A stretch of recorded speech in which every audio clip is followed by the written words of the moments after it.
Once again, a very good evening to you and a very warm welcome to our little weekly podcast, Sweet Omagh Town Internet Radio. My name is Don McGurgan, and I'm hoping the man in my garage is not a thief, but my good friend and co-presenter, Declan Ford. John Fogerty had a song on Creedence Clearwater Revival, Looking Out My Back Door. Yes. And as I look out my back door, I hear a voice. Hello. Hello. Back again in the social distance world. How are you, Mr. Ford? In the garage, shivering, cold. Do you know who I'm turning into? Do you remember John Laurie from Dad's Army? Yes. You just see doom and disaster around every corner. On a cold night like this, as my nose turns blue, I feel like John Laurie. But just think of the good people in Omagh sitting waiting on your every word, Mr. Ford. God help their wit. Hanging on. They haven't a tit there. I'm not titter like ourselves. Anyway, how are you, mate? I'm 100%. Getting high by and strange, as the old Chris Christopherson song says. Well. Putting the time in rightly. Yes. Thinking of things to do. Like the song says, busy doing nothing, working the whole day through. Have you been in round our little Sweet Omagh Town at all or not there? Oh yes. I happened to pass. I went out to the Dublin Road to a certain shop on the right hand side. I'll not mention its name, but on the left hand side, did I not see cars queuing up to get into an already packed car park at 10:10 on a Saturday morning? People, I think, were starting to panic, starting to get ready for you know what in 4 weeks' time. They're living the dream and we're living the bubble. Exactly, but may your bubble never be burst. God knows. Then again, I'm thinking of the great James Cagney film Public Enemy, and the recurring song through it, I'm forever blowing bubbles. I'm thinking more Del Boy this time next year. To get this way behind us. I can just see you and your Reliant Robin. Absolutely, yeah. Did they have Reliant Robins in Omagh? Or quite a few, yes. Right. What garage would have serviced the Reliant Robins? I'm not sure who were agents for those now. I really don't know. I don't know. They weren't actually sold maybe in Omagh, but they were about. Okay, quite a few of them, yeah. Right. Tell me about the garages in Omagh. That's what I'm going to talk about tonight. Oh, Kismet. Yeah, Kismet. Well, tell me, did each garage have, were they a dealership for makes of cars? I suppose in those days you would have applied and maybe were awarded certain agencies, but that meant you had to sort of sell those cars exclusively, and then you would have had to carry all their spares as well. Right, You would have had maybe a parts department for, say, if it was Volkswagen or Vauxhall or Austin or whatever makes they would have had.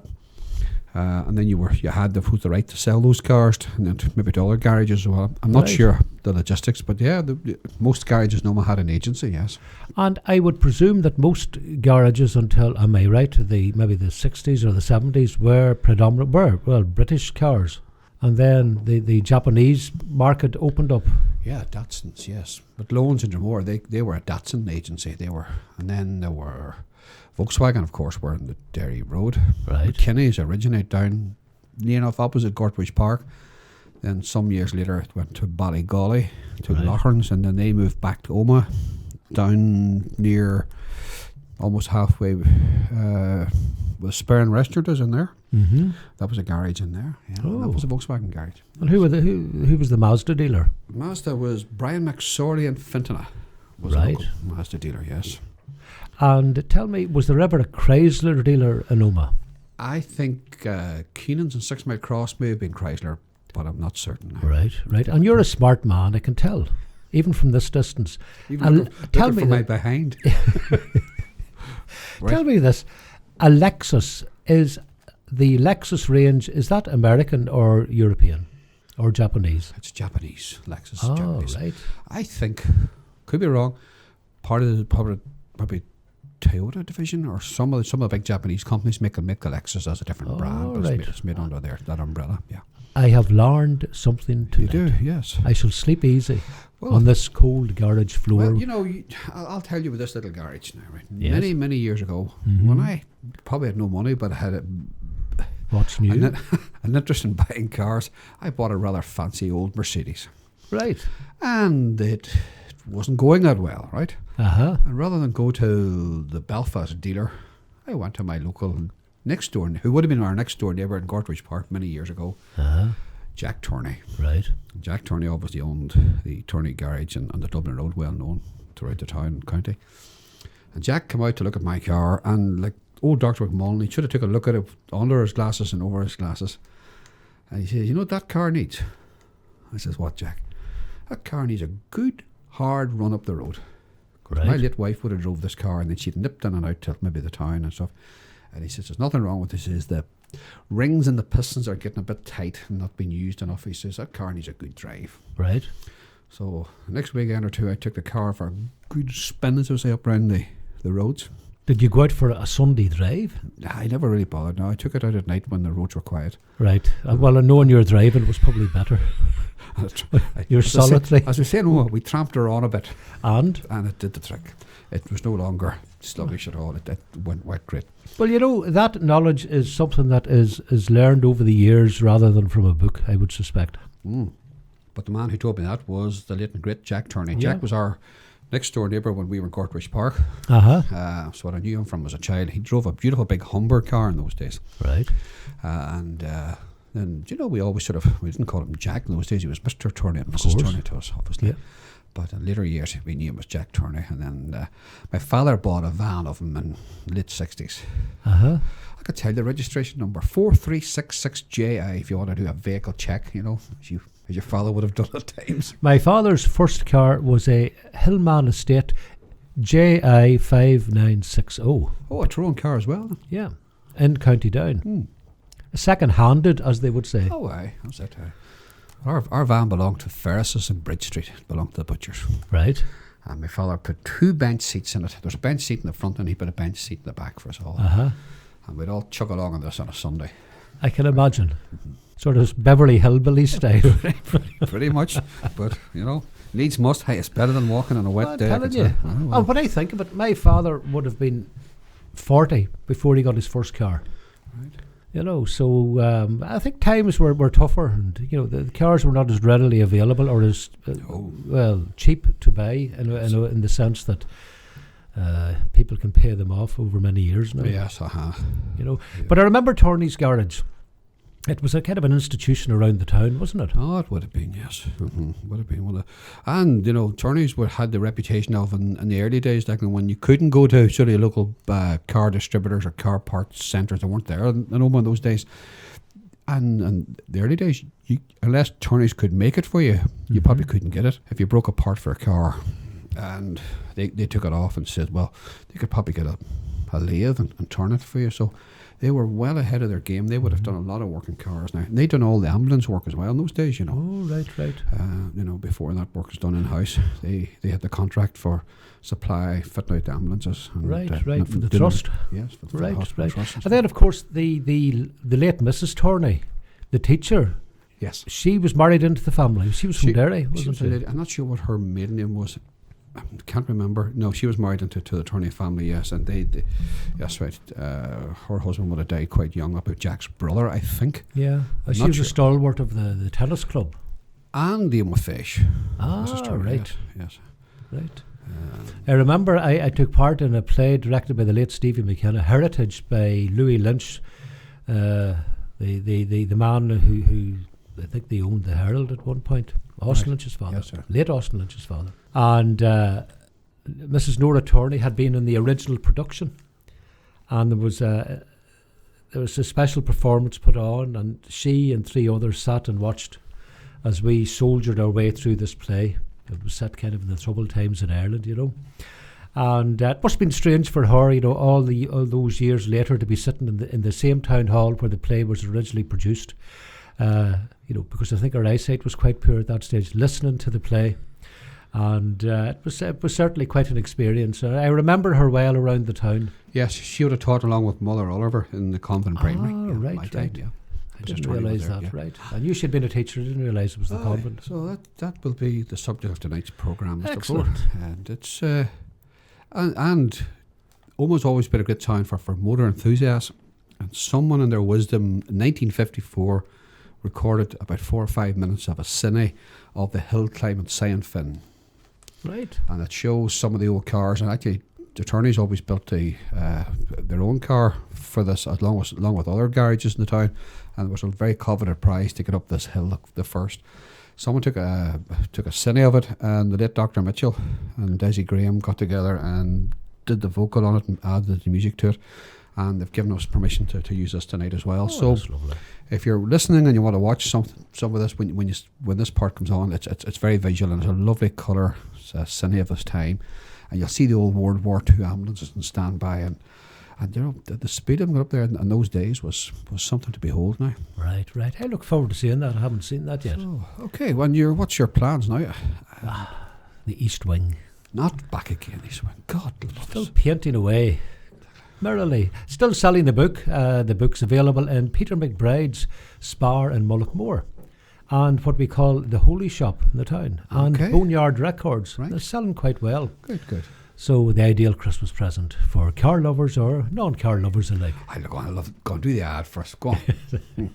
Declan Ford's Christmas cards. Buy it, read it, and enjoy it, and a happy Christmas to you all. God forgives. Is that suitably dreadful? Oh my goodness, darling. Oh no.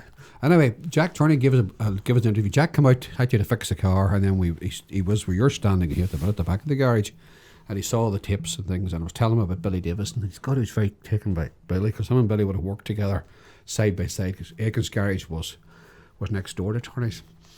And then, but Jack didn't really want to talk about it. He says no, he didn't think he had anything good to say. Imagine a man of his experience and all the rest thought, but he spoke for quite a while about the garage. So hope we'll all enjoy that. So Excellent.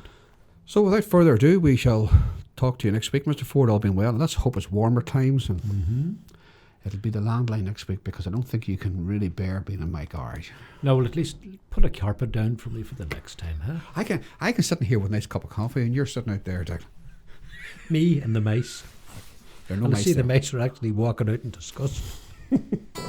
Goodbye, to see you again next week. Take care. We'll leave you in the memories of the late and great Jack Torney. Take care of yourselves now. Bye bye.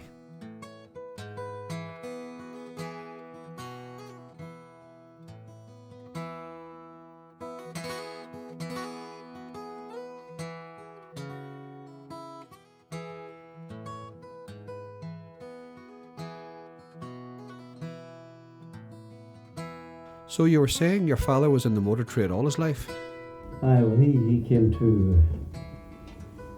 from Newcastle to Bundoran, and worked in the Bundoran motor garage on the main street in Bundoran.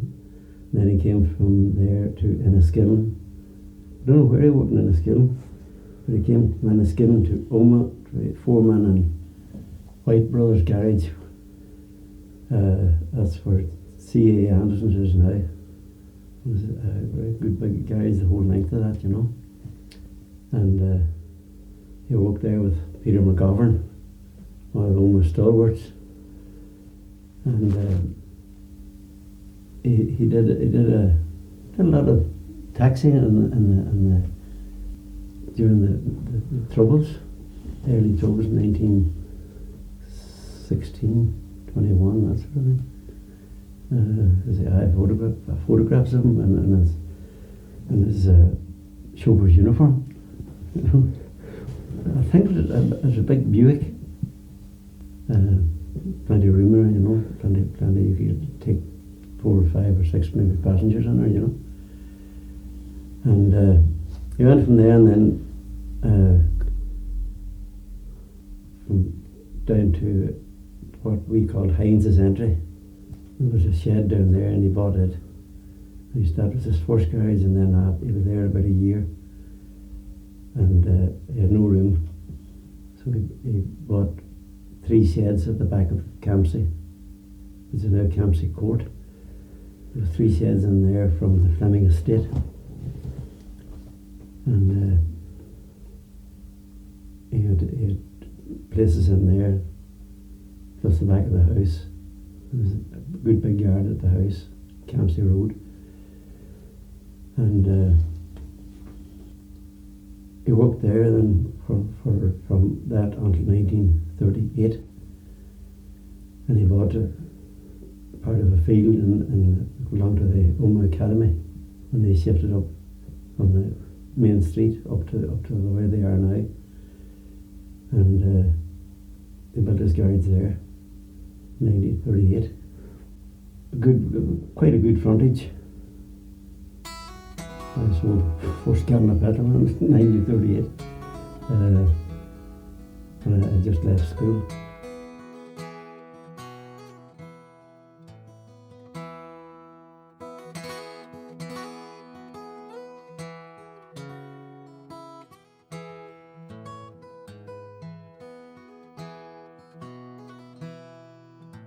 I remember my youth in Campsie was a very enjoyable time. We had a terrifically mixed community, and everybody helped everybody else. It was really a wonderful time for good relations. I mean, down Campsie Avenue, it used to be called the Sandy Row. From Charlie McLear's down, that was called Sandy Row. But there was no animosity whatsoever. Never.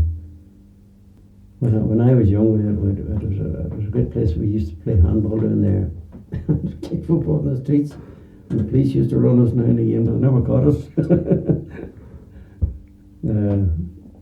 As I say, my father was he was a man long before his time. Right. We had a he had foresight just about 1938. He bought a lathe and a milling machine. And without that lathe and milling machine, there were a lot of cars around Omagh that would never been on the road. If Harry Torney hadn't got it, he would make it for you. And did all your family follow your father's footsteps into the motor trade? All but one. He was a lucky guy. He stayed out. He went to the first two. He's now in Cardiff. My sister was there too, Maura. And everything between one thing and another, we all began to die of heart attacks. So I decided that I was only one left. Time I got out. and you were roots agency only? We were just a roots. Well, there's 4 different makes of cars and that, of course, you see. Hillman Humber, Sunbeam Talbot. Then they took over the Singer agency later on. Who was the Ford dealer's name at that time? Ford dealer was W.T. Quigley. They were I would say the premier selling car.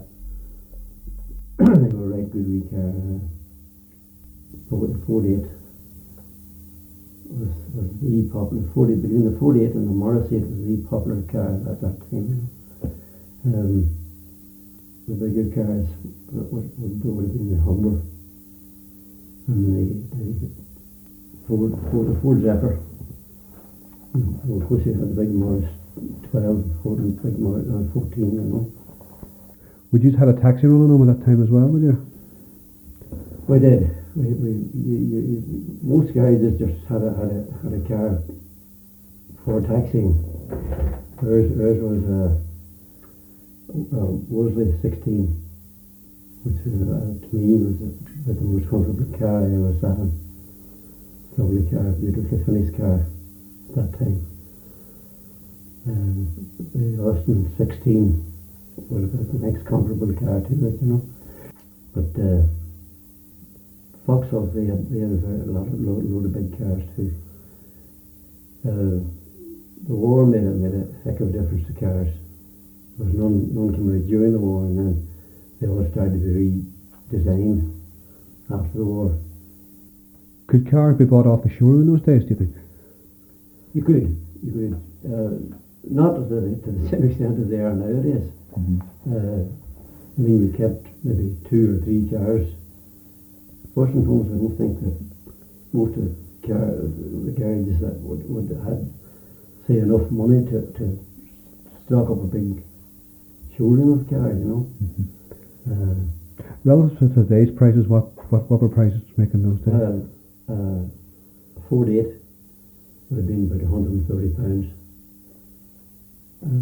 Ford going a wee bit more. Just the bigger cars they went up to about 300, which was quite a dear car at that stage, you know. And who would have drove cars in them in those days? Doctors, priests, solicitors, mainly some of the old gentry, of course, Colonel Fleming and that sort of people. They all had chauffeurs, obviously, had they? Or? A lot of those had chauffeurs. A lot of them had chauffeurs, all right. Was it seen to be beneath those people to drive, was it, or did they didn't want to bother learning? Or I think it was just a case of that they didn't want to bother to learning, you know. Probably there might have been a bit of the old snobbery, you know, that didn't want to. It looked nice for them to have somebody to drive them, you know. Sort of handover from the stagecoach time, or more or less, more or less. Was there a driving test as such in those days at all? Was the thing.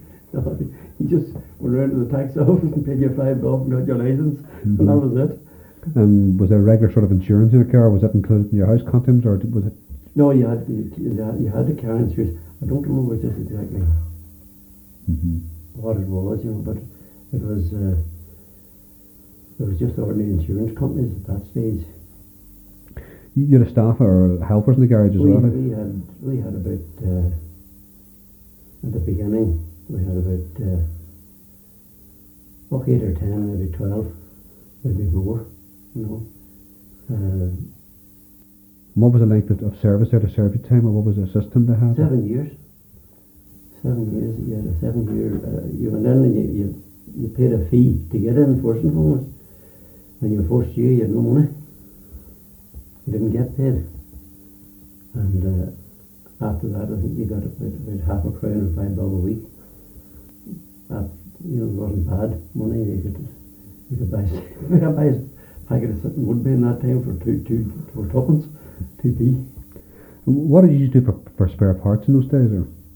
The spare parts you just had to send from to Belfast for them, you know, from your main agents in Belfast. The cars with a service on a regular basis, or what sort of mileage would they have done by comparison to today?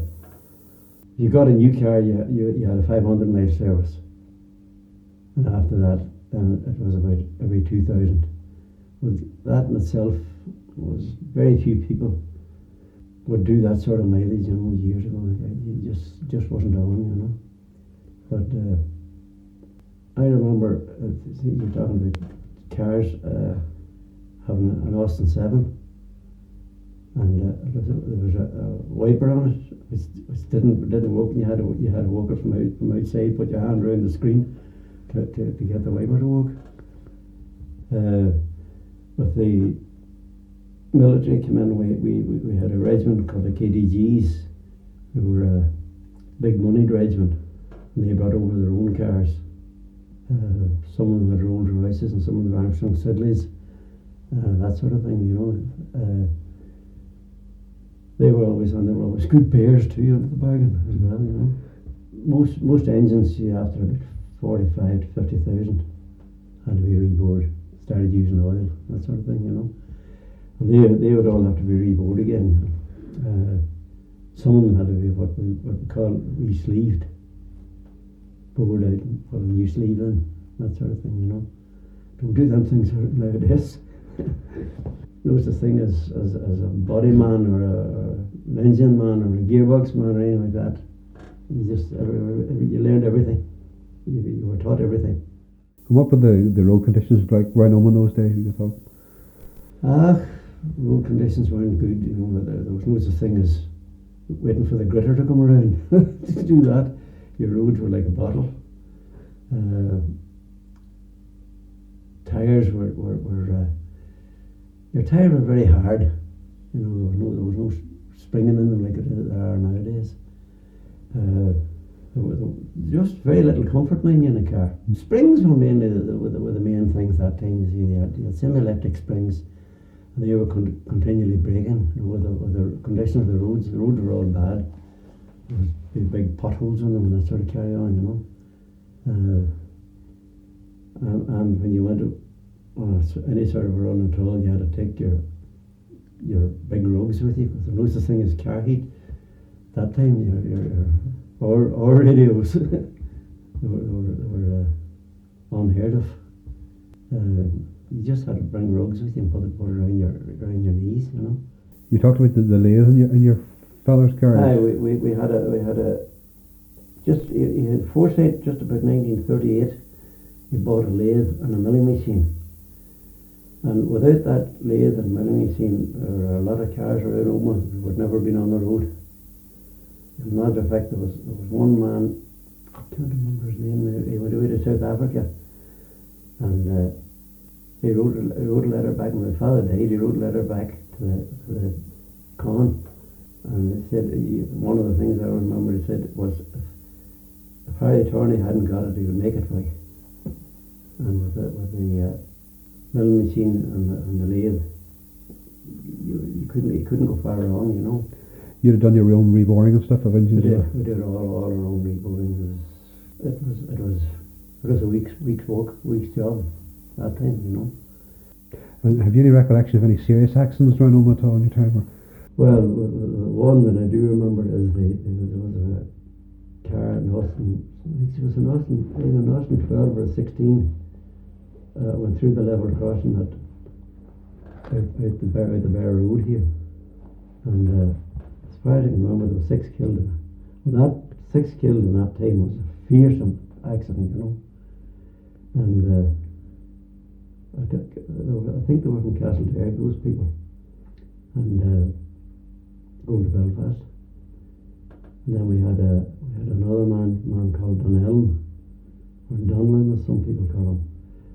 He had a British Samson sports car, and he was around every garage in Omagh to get his brakes fixed, but he couldn't get them fixed, according to him anyway. He took them up to Belfast one day, and on the way home, he obviously hadn't got them fixed yet, because he ran into a telegraph pole at the Dublin Road Bridge, railway bridge, and lost his leg over the process. Obviously, petrol was rationed during the war. What was petrol sold? Was it sold by the gallon at that time? Sold by the gallon. You got coupons, and if you were a doctor, you got, or clergyman, you got extra coupons. Everybody got coupons, but you only got enough to do. I think it was 4 coupons a month, 4 gallons a month, and you had to make do with that. If you ran out of that, generally went to the nearest farmer and bought some coupons from him. You know? The farmers, they at that time got more than what they really needed, because they were the white-haired boys as far as land was going, the crops and all that sort of thing, you know. A lot of cars were obviously mothballed during the war. Were they put in storage? A lot of cars were the people just, whether they didn't want to run them or couldn't afford to run them, they were put into their sheds and blocked up, 4 wheels off the ground, and they stayed there for 4 years, maybe more. The frost seemed to play havoc with a lot of old cars. Frost, of course, was a big bugbear. We had no antifreeze, and if you didn't drain, or if you forgot to drain, or you were caught with a snap frost, you had a sudden head gone. And there used to be what they call frost plugs in them. They would blow out sometimes. It would save your car, you know, save your engine. But a lot of terrible lot of damage was done by frost that time, all right. And you had no way of avoiding it, you know. How long would you car be off the road then? About a week, I suppose you were saying? The car would be off the road maybe for a fortnight. That time. There's no courtesy cars or nothing then? No, sir. No, sir.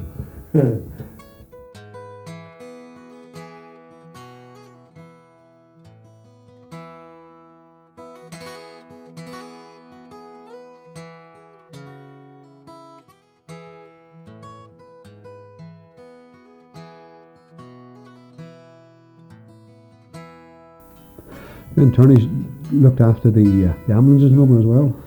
Aye, well, being the Humber agents, we looked after all the ambulances that they had around from Omagh, Strabane, Castleberg, and we did all them. Gordon Preston was the chief ambulance man, hard man to work for, but kept the ambulance in good order, you know. And who would have serviced the police cars? I think the police did them themselves. The police had big Ford Zephyrs at that time, and Billy W.T. Quigley might have done them, you know. Well, I wouldn't be awfully sure about that, like. And the hearses and things in town, were they? Well, the hearses depended on, we did, say, Jack McGinn's hearse. What would it have been, an old Rolls Royce with it, or? No, Humber Super Snipe. Humber Pullman hearse. I think that's what he still had, or he still had it, deadly. Quit. But you had some people in your garage that wouldn't walk at hearses. I had a man one time, just to try him out, this Jack McGinn's hearse came in for servicing, plugs and points and that sort of thing, you know. And I said to this fellow John, says, would you do that plugs and points and carburetor and that for me, a tuner? Oh no, he says, I wouldn't work with that. He says, well, says, I have nobody else to do it. Says, go on ahead and do the job for me. No, he says, give me my cards. He said, I'll go home. That's true, that's as sure as God. Oddly enough, that was John Preston, the son of the ambulance driver, Gordon Preston. Indeed. That's not incredible. John's he's a garage of his own now. Or a workshop of his own, you know. But no, you got some peculiar things like that. I remember when I got a Triumph TR in for tuning, and I got one of the boys to tune her, and the lad that called me out, and he says, we were going to test this. So I said, we went out the road, along to Dr. Nelson, a 5-mile town, actually. He's dead now. And I went out the road, doing 108 out King Street, and 108 back in again. And I came to Molly Hughes's corner.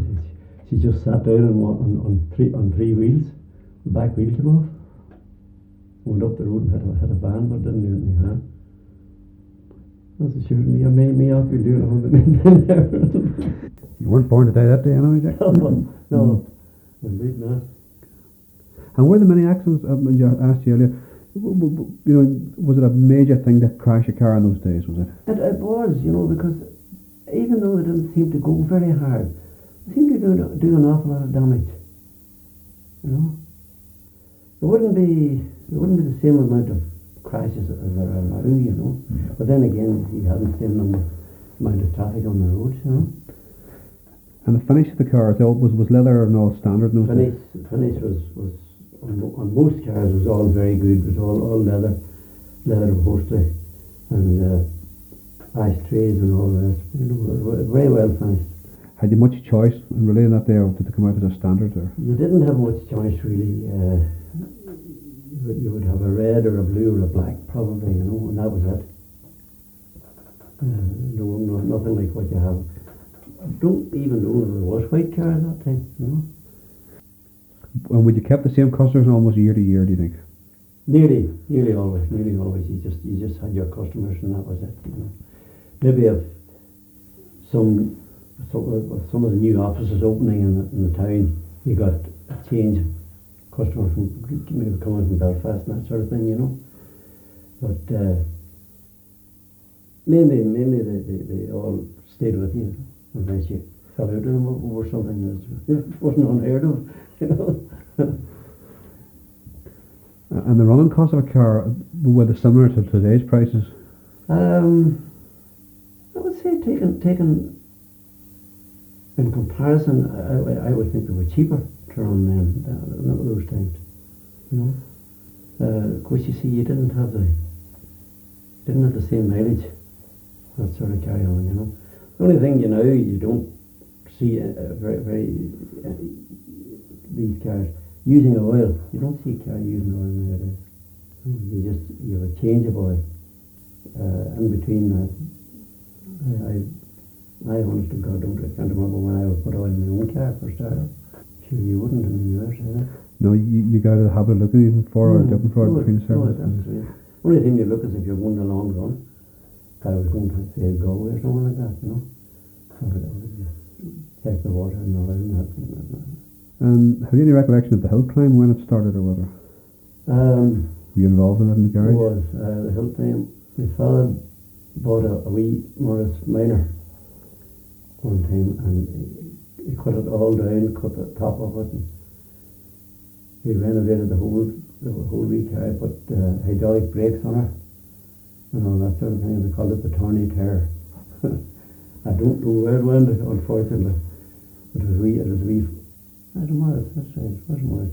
We put a Ford engine in it, and we put what they call a buckler gearbox, and she could fly. She could fly. My father, matter of fact, that was the beginning of the end for my father. There was the first week of it was a wild wet weekend, and he drove up and got wet, and he got pneumonia, and then he had lung cancer and everything. Have he lived in Campsie till he died? He did. Number 8. With a Indian restaurant in his life. Let's say it. My father was he was a man long before his time. Long years and years before his time. He built my mother a washing machine, an electric washing machine. I was 8, and had you mains electricity then, had you? Had you mains electricity in Omagh at that time, down in Campsie there? We had mains, not that time. We had, my father made his own electricity. I would say we were the first house in the town with electricity. Sure, we had to be, because it was later on that the electric came in. And then he and Harry and Billy, they were 3. They wired up Barra, 6 miles across in Carrickmore for the electric coming in. I was at school at the time. Father was a brilliant man. There's no 2 ways about it. Had an interest in radio as well, you were saying? He built his own, the first radio in Omagh, and we had a radio. We had a loudspeaker outside the hall door for the Grand National and all these big events. And we used to have a outside audience at that time. It was great to see it, you know. A big novelty, I suppose, to hear. Oh, big novelty, sure, yeah. I mean, I'd say, for good food, I'd say we were the only ones with a radio on the street, you know. He seemed to be a very forward-thinking man for his time. He was. For his time, he was. He built that washing machine. He made a power. You see them now in any garage, a power saw. We had one of those. I was only a nipper, and I'm no chicken. He had this lathe. Where did he get the lathe, do you know? Or He bought the lathe in London. Not in the lathe in the machine. Oh, I remember them coming. They were a big article when they arrived. But a fair investment for a man of his means. Big investment for that time, because there wasn't a lot of money about, you know. And there was a hell of a lot of bad debt. Debts were just something you couldn't avoid it, you know. You had to keep them going, and you couldn't chase them. You chased them, you get no money. That sort of way. And when did you decide to close the garage and call it a day? Well, as I say, when Billy, my father died in 1952. He died of a heart attack. Billy died in 1957, and Harry died then. Harry died then, and then Maura died then. And I reckon that killed the rest of them. Bloody were not going to kill me. So I just sold in 1970. And I went into the training centre. And I served 14 years on there. And loved every minute of it. No pressure? No pressure. No pressure. It was lovely. And your father, you said there, had interest in golf as well. Is that where you got your interest from?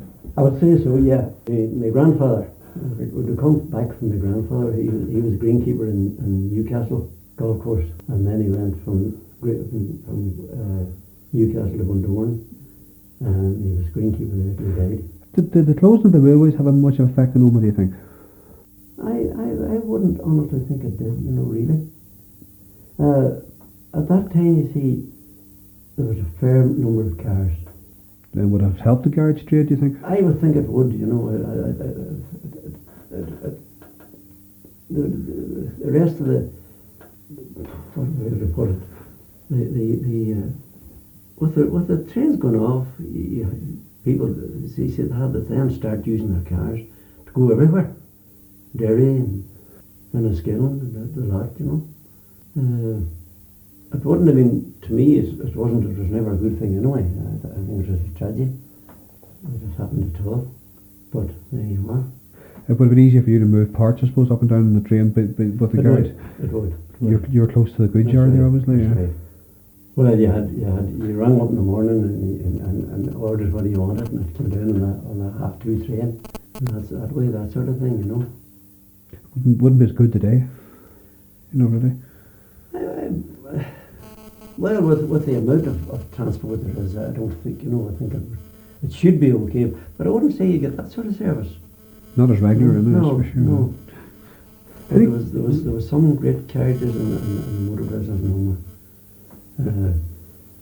Just offhand, I can't remember the name. Peter McGovern was one.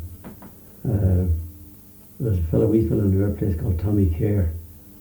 He was another. Then you had a fellow called McCausland. He was in Billy W.T. Quigley's. There was a lot of great characters. Alfie Hilliard. You wouldn't know these people at all. They're all long dead and gone now. You think Quigley's would have been originally a coach builder? They were definitely. They started out from they had plenty of room up at John Street and James Street. They had a big place there. Has his family all died out? Have they? Quigley's? Yeah. What did they are? Well, they're not done either. All these families nearly all gone. No Quigley's. I don't think any of the McGraths. None of the Charltons. They're gone too. So I need to watch myself. In what way has Omagh changed for the better or for the worse down through the years? Well, with all the offices coming in and the offices bring people, the people bring. To bring anybody back now, I have a sister, to bring her back from England over to here. No way would you recognise the town at all. It's not just all. It has to be for the better. It has to be for the better. With all number of stores we have now, the big stores, you often wonder where the people are going to come to service these places, But I would say that enlargement of the town would certainly have a benefit.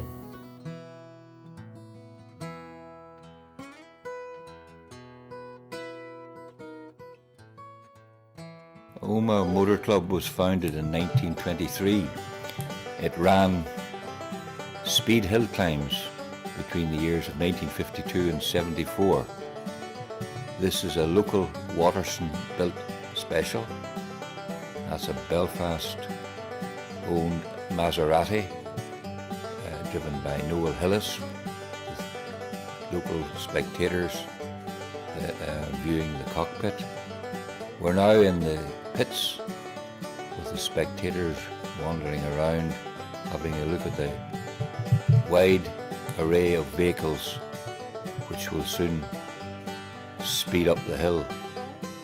Most of the vehicles that you see there are specials built by locals and also people from afar. This is the scrutineers at work. There's Tommy Neely with a cigarette in his mouth. This is Hillis's very fast Maserati, followed by an early TR2 special HRG variety.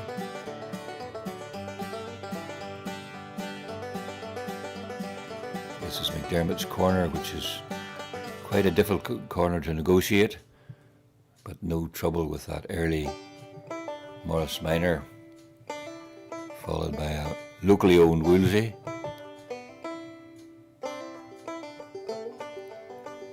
and a Vauxhall Wyvern owned by Joe Robinson.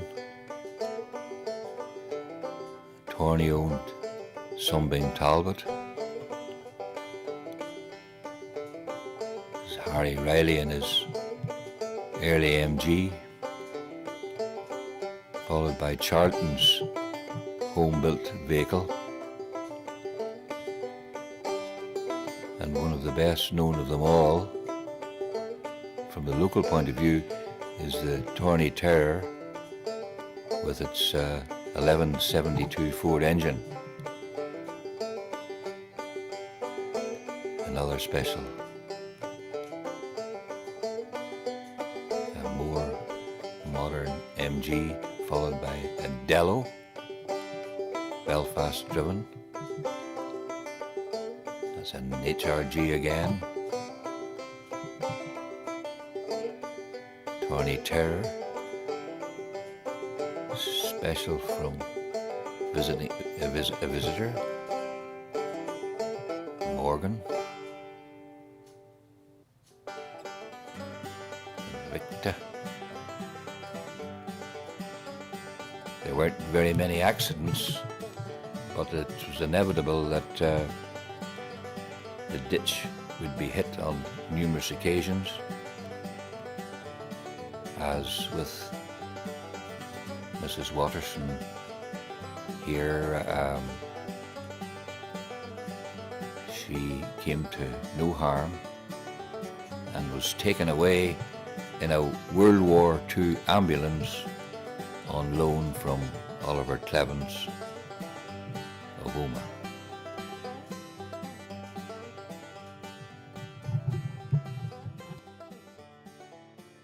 'Tis many's a gay night from dark till daylight I spend with people of high renown, but in all their grandeur and heaps to squander, my heart would wander for sweet Omagh town.